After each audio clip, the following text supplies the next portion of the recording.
जमींदार जी, सर्वनाश हो गया है जमींदार जी। जल्दी चलिए, चलकर देख लीजिए छोटे साहब ने क्या किया है। प्रबल? क्यों, प्रबल ने क्या किया? अच्छा चलो ठीक है, चलो देखते हैं। ऐसा करते हो ना तुम भी, पता नहीं क्या हो जाता है।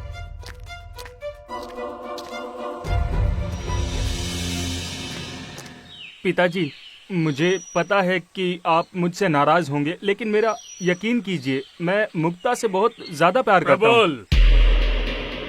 पता नहीं जात क्या है, वंश क्या है इस लड़की का, और अपने पिताजी के सामने खड़े होकर ऐसी बातें करते हो। छी छी छी छी छी छी छी छी। ए जी चुप करिए, पहले आप बेटे और बहू को घर तो आने दीजिए, उसके बाद ये सब बात करते रहिएगा। चुप, एकदम चुप।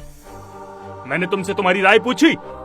तुमने ये कैसे सोच लिया कि मैं इसे घर में आने दूंगा? ऐसा मत कहिए ना बेटा, बहू से कहना कि पिताजी के पैरों पे गिर जाए, देखना तेरे पिता जरूर मान जाएंगे। पिताजी, पिताजी आप हमें माफ कर दीजिए। मुक्ता, तुम आगे जाओ ना और पिताजी को प्रणाम करो, वो हमें माफ कर देंगे। खबरदार, मुझे छूना भी मत। पता नहीं किस वंश की या किस जाति की है ये लड़की। प्रबल, मैंने कहा मैं तुम्हें माफ कर दूंगा, लेकिन इस लड़की को नहीं। इस पाप को घर के बाहर छोड़कर अंदर आ जाओ, ठीक है? पिताजी, ये मेरी पत्नी है, आप इसके बारे में ऐसे नहीं बोल सकते। अगर घर में इसके लिए जगह नहीं है तो मैं भी घर में नहीं आऊंगा। क्या क्या कहा तुमने? छोटा मुंह और इतनी बड़ी बड़ी बातें। इस आवारा लड़की के लिए तुम अपने पिता को, मोहनपुर के जमींदार से ये बात बोल रहे हो तुम? हो सकता है कि आप इसकी कदर ना करें, लेकिन मैंने भगवान के सामने इससे विवाह किया है। मैंने जीवन भर आपकी बात सुनी है पिताजी, लेकिन आज नहीं। निर्लज्ज, अपदार्थ, कितना शैतान लड़का है ये। आज और अभी से मैं तुम्हें अपना बेटा कतई नहीं मानूंगा। मैं तुम्हारा चेहरा दोबारा कभी नहीं देखूंगा। निकल जा यहाँ से। मुक्ता, चलो यहाँ से, अब हम यहाँ नहीं रह सकते। मोहनपुर के जमींदार का इकलौता बेटा प्रबल और उसकी नवविवाहित पत्नी मुक्ता ने शादी के तुरंत बाद अपना घर छोड़ दिया। जमींदार की पत्नी रेवती पागलों की तरह बैठकर फर्श पर रोने लगी, लेकिन जमींदार का चेहरा पत्थर की तरह कठोर ही बना रहा। मोहनपुर के लोग कहते हैं कि जमींदार जी के पास दिल जैसी कोई चीज ही नहीं है। अपने स्वार्थ और झूठे अभिमान के अलावा उनके लिए कुछ भी मूल्यवान नहीं है। आप परेशान मत होइए जी, अभी पिताजी गुस्से में हैं, इसलिए वो ऐसा कह रहे हैं। जैसे ही गुस्सा कम होगा वो आपको अपना लेंगे, देखिएगा। तुम हमारे पिताजी को नहीं जानती, उनके अहंकार और स्वार्थ के आगे कुछ भी नहीं है। क्या मतलब? मतलब उस घर में हम कभी भी वापस नहीं जाएंगे मुक्ता। पिताजी हमारी शादी को स्वीकार नहीं करेंगे। मैंने तो आपसे पहले ही कहा था ना जी, हमारा रिश्ता कोई स्वीकार नहीं करेगा। कहाँ आप जमींदार जी के बेटे और कहाँ मैं एक अनाथ लड़की। ये क्या बोल रही हो मुक्ता? प्यार में कोई फर्क नहीं पड़ता। तुम जैसी हो, मैं तुमसे प्यार करता हूँ और जिंदगी भर करता रहूंगा। लेकिन हम लोग अब क्या करेंगे, कहाँ जाएंगे जी? अरे इतना सोचो मत मुक्ता, प्यार में जब घर से निकले हैं तो सब कुछ इंतजाम हो ही जाएगा मुक्ता। मैं जानती हूँ जी, हे भगवान आप सब ठीक कर देना। मैं नहीं चाहती कि मेरी वजह से इनकी माँ की आंखों से आंसू बहे।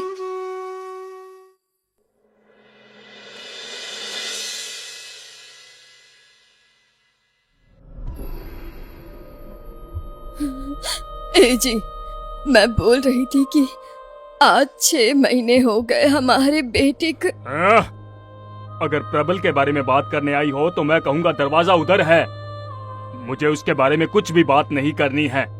ए जी ऐसा मत बोलिए आप, वो हमारी इकलौती संतान है। उसने एक गलती की है, इस वजह से क्या आप उसे माफ नहीं करेंगे? नहीं करूँगा। प्रबल नाम की मेरी कोई संतान नहीं है। जिस दिन उसने उस गंदी लड़की से शादी की थी, उसी दिन से मैंने अपने बेटे को भुला दिया। सुनिए ना, अगर आप नहीं जाना चाहते हैं तो क्या मैं एक बार। खबरदार रेवती, अगर गलती से भी तुम उस लड़के के पास गई या कोई रिश्ता रखा तो इस घर का दरवाजा तुम्हारे लिए हमेशा के लिए बंद हो जाएगा। दया कीजिए, इतना कठोर मत बनिए। जो मैं तुम्हें कह रहा हूँ वो सुनाई नहीं दे रहा। अगर एक पल के लिए भी यहाँ खड़ी होकर मुझे परेशान करती हो तो मैं कह देता हूँ कि बहुत बुरा होगा। इस तरह कट गए लगभग 3 साल। इस बीच प्रबल भी कभी नहीं आया और जमींदार जी के घर से भी किसी ने उन्हें नहीं खोजा। रेवती हर दिन आंसू बहाती रहती और भगवान से अपने बेटे की सलामती के लिए प्रार्थना करती। उस दिन जब जमींदार जी और नायाब आपस में बातचीत कर रहे थे तो उनके घर का नौकर रोता हुआ घर में दाखिल हुआ। जमींदार जी सर्वनाश हो गया है, सब खत्म हो गया जमींदार जी। क्या हुआ? ऐसे बोल रहे हो जैसे सर पर बिजली गिर गई हो। जमींदार जी, हमारे छोटे मालिक नहीं रहे, उन्हें सांप ने डस लिया है। क्या बकवास कर रहे हो? एक थप्पड़ मारूंगा। ये सब तुमने कहां से सुना? नायब जी, मैं बलाई नगर गया था, वहाँ सुना छोटे मालिक को सांप ने डस लिया है। आज सुबह ही वो चल बसे जमींदार जी। मेरा बच्चा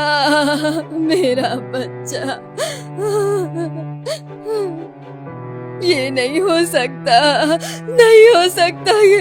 मुझे ले चलो, उसके पास ले चलो बेटा। रुक जाओ, कोई कहीं नहीं जाएगा। दुनिया के लिए भले वो आज मर गया हो, लेकिन मेरे लिए वो उसी दिन मर गया था जिस दिन उसने उस गंदी लड़की से शादी की थी। आप सच में इंसान हैं? हाँ, आपका इकलौता बेटा मर गया है और आप जी। जो सच है मैंने वही कहा है। ये सब कर्म का फल है। उसने अपने पिता का दिल दुखाया था, इसलिए वो इसी का हकदार था। उसे अपने पाप की सजा मिल गई। ए जी, आप और कितने क्रूर बनेंगे और हमारा इकलौता बेटा हमें छोड़कर चला गया वो हमें छोड़कर। हे भगवान, ऐसा बेटा होने से अच्छा है कि बेटा ना ही हो। नायब, इधर आओ, बहुत काम है हमें।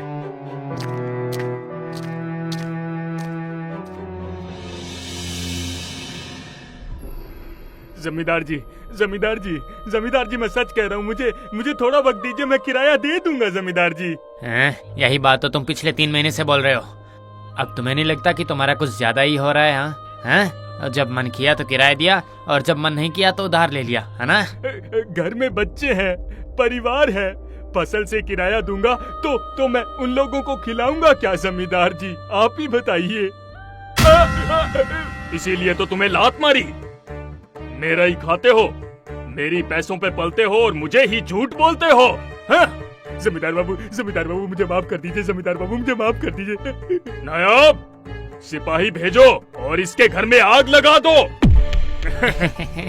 ठीक कह रहे हैं जमींदार जी, ना ही तो परिवार रहेगा और ना ही किराया भरने का झंझट रहेगा। सही कहा ना? नहीं, जमींदार जी ऐसा मत कीजिए। नहीं, मैं सब कर्जा चुका दूंगा। ऐसा मत कीजिए जमींदार जी। किसके लिए आप ये सब कर रहे हैं? इतने पापों का बोझ कौन उठाएगा आपका? क्या मतलब? क्या बोलना चाहती हो तुम? आपका इतना धन, इतना जमीन, इसका आनंद कौन उठाएगा? आपका इकलौता बेटा तो मर चुका है। कभी सोचा है कि ये सब आप किसके लिए कर रहे हैं? हाँ? जमींदार जी, आप नाराज ना हो तो कुछ कहूँ आपसे? हाँ, ठीक है, कहो। वैसे माँ जी ने गलत बात तो नहीं कही। सच में आपके बाद इन चीजों को कौन देखेगा और संभालेगा जमींदार जी? तो मैं आखिर क्या करूं? जमींदार जी, शायद आपको एक बात पता नहीं है, आपका एक पोता भी है। पोता है? क्या कह रहे हो? हाँ जमींदार जी, ये खबर कुछ दिन पहले ही मेरे पास आई है। मैं क्या कहता हूँ, इस बार आप अपने वंशज को लेकर आइए। नायक, तुमने कैसे सोच लिया कि मैं उस लड़की को अपने घर लेकर आऊंगा? कभी भी नहीं। अरे क्या मैंने ऐसा कह दिया क्या? यदि आपको पेड़ का फल मिल जाए तो क्या आपको पेड़ की जरूरत है? तुम कहना क्या चाहते हो, ठीक से कहो। जमींदार जी, बात सुनिए। आपके वंशजों को हड़पने का यही सही वक्त है। मत भूलिए कि आपका खून उसके शरीर में बहता है। लेकिन वो लड़की मुझे अपना बच्चा क्यों देगी, ये बताओ मुझे। देगी नहीं तो हम लोग तो छीन के ले आएंगे। मैं आपको सब कुछ बता रहा हूँ, आप ध्यान से सुनिए।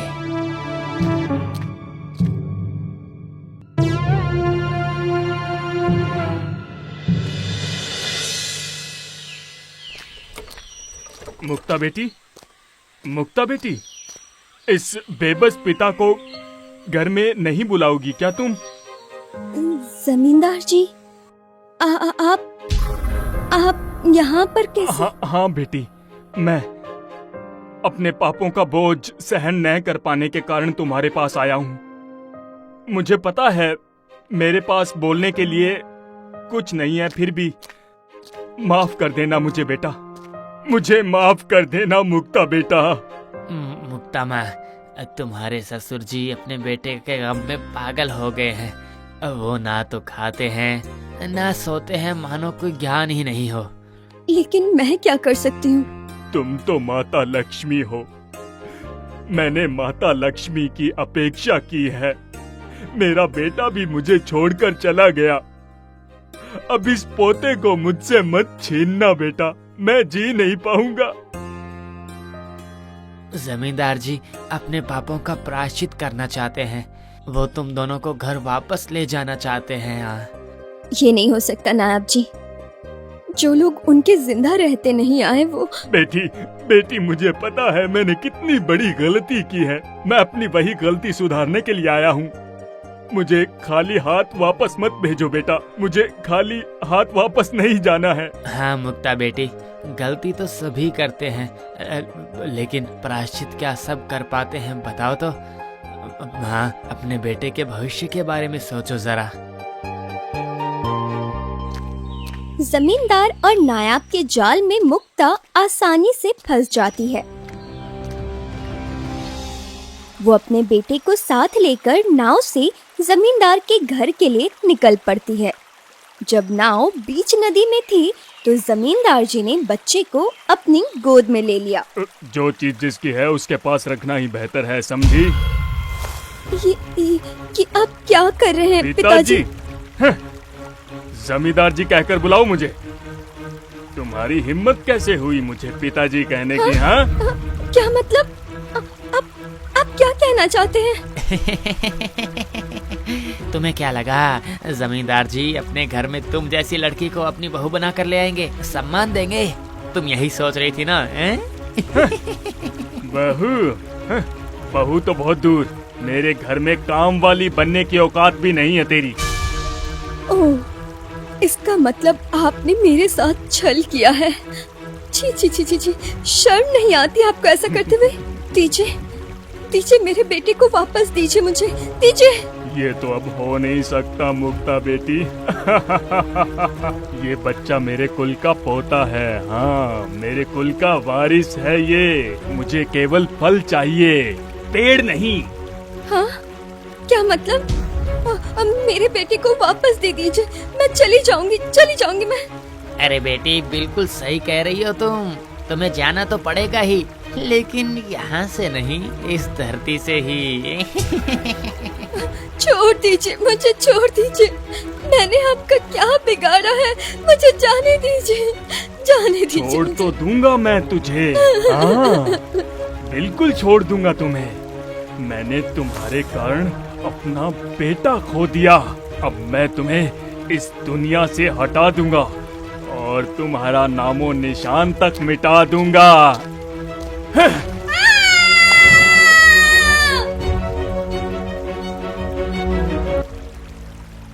जमींदार जी, मालकिन को अब हम क्या बताएंगे? हैं? उन्हें तो लगा कि दोनों को लेकर लौटेंगे। इस बारे में तुम कुछ मत सोचो, सब कुछ हो जाएगा। जब जमींदार और नायाब मुक्ता के बच्चे को लेकर घर लौटे तब तक रात हो चुकी थी। जमींदार ने रेवती के पास जाकर बच्चा देते हुए कहा, रेवती, ये लो हमारे वंश का इकलौता वारिस, हमारे प्रबल का बेटा, पोते को गोद में लो। मेरा बेटा, बिल्कुल मेरा बेटा, सोना, मेरा सोना। ए जी, इतने समय के बाद वो घर वापस आए हैं, उनका स्वागत करना चाहिए। बहू कहाँ है? वो नहीं आई रेवती, वो नहीं आना चाहती है। वो आना नहीं चाहती मतलब? अच्छा, वो गुस्सा है, यही ना? ठीक है, तो मैं उसे जाकर लेकर आऊंगी, मैं खुद लाऊंगी। शांत हो जाओ, वो नहीं आएगी रेवती, क्योंकि उसे पैसे चाहिए, संतान नहीं। क्या क्या बोल रहे हैं आप? ऐसा कैसे हो सकता है?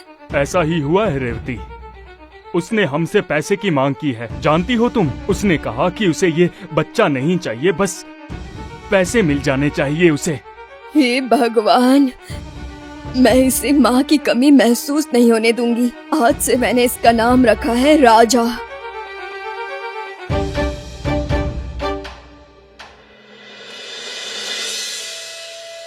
उसके बाद से रेवती के स्नेह में राजा धीरे धीरे बड़ा होने लगा। दिन, महीने, साल बीत जाते हैं। शांत, धीमे, स्थिर स्वभाव के राजा को जमींदार जी ने उसकी माँ के बारे में तरह तरह की झूठी बातें बताई थी। कभी कभी जब राजा परेशान होता है तो नदी के किनारे अकेला बैठा रहता है और वहाँ से उसे किसी के बुलाने की आवाज सुनाई देती है। वो आवाज जैसे राजा के लिए बहुत जानी पहचानी है। पता नहीं क्यों इस नदी के किनारे आते ही मेरा मन उदास हो जाता है। ऐसा लगता है जैसे मेरा कोई अपना यहाँ पे है। राजा, राजा, मेरे पास आओ बेटा। कौन कौन है यहाँ? मुझे मेरे नाम से बुला रही है। लगता है मैंने ये आवाज़ पहले कभी सुनी हुई है। राजा, मेरे पास आओ बेटा, आओ मेरे पास। कौन कौन हो तुम? क्यों मुझे ऐसे बुला रही हो? मुझे पहचान नहीं पा रहे हो बेटा? आओ मेरे पास, आओ। राजा, यहाँ पर क्या कर रहे हो? दादी माँ, देखिए ना, कोई मुझे मेरे नाम से बुला रहा है। इससे पहले भी बुलाया है। अरे पागल, ऐसा थोड़ी होता है, ये तुम्हारे मन का भ्रम होगा। नहीं नहीं नहीं नहीं नहीं नहीं, मैं सच कह रहा हूँ आपसे। मैंने दादाजी से कितनी बार कहा है कि मैं उस नदी में जाना चाहता हूँ, लेकिन दादाजी कभी नहीं सुनते हैं। अच्छा, ठीक है, मैं बोलूंगी तुम्हारे दादाजी से। एक दिन हम सब मिलकर नदी में घूमने जाएंगे। ऐसे ही कुछ दिन और बीत गए। नदी राजा को अपनी ओर खींचती है। उस दिन जमींदार जी राजी हो जाते हैं। राजा, रेवती, जमींदार जी और नायाब सब मिलकर नदी में जाते हैं। लगभग दिन खत्म हो चुकी थी। अचानक घने बादल के साथ आसमान काला हो जाता है। अरे माझी, जल्दी जल्दी नाव को चलाओ, तूफान आने वाला है। तूफान आने वाला नहीं, तूफान आ गया है जमींदार जी। इस परिस्थिति में नाव चलाना बहुत ही मुश्किल हो रहा है। हाय हाय, ये कैसी अनहोनी शुरू हो गई। साथ में छोटा बच्चा है। ए जी, कुछ करिए, तूफान आने वाला है। हाय हाय जमींदार जी, अब क्या होगा? बचाओ बचाओ, अब मैं डूब जाऊंगा, बचाओ।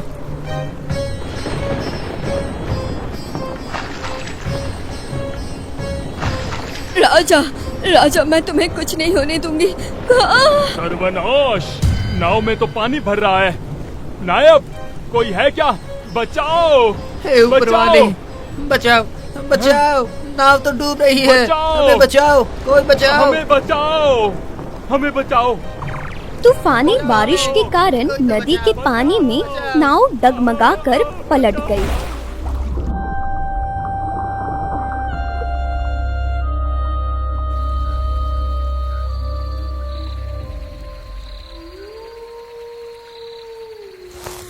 बहू, ये तो बहू है। तुम यहाँ पर इस हालत में क्या कर रही हो? हाँ हाँ, मैं। आप लोग ठीक तो है ना? यही तो है वो आवाज जो मुझे बार बार सुनाई देती है। कौन है आप? ये तुम्हारी माँ है राजा। अगर अपने बेटे से इतना ही प्यार था तो बस पैसों के लिए इसे क्यों बेच दिया था तुमने, बताओ? माँ? झूठ झूठ झूठ। वो जमींदार जी और नायाब मिलकर मुझे धोखा देकर मुझसे बच्चा छीनकर मुझे मार दिया। क्या बोल रही हो तुम? हाँ, क्या बोल रही हो? और जमींदार जी और नायाब जी वो दोनों कहाँ गए? उन्हें उनके पापों की सजा मिल चुकी है। आप क्या कह रहे हैं माँ? मुझे तो कुछ भी समझ में नहीं आ रहा है।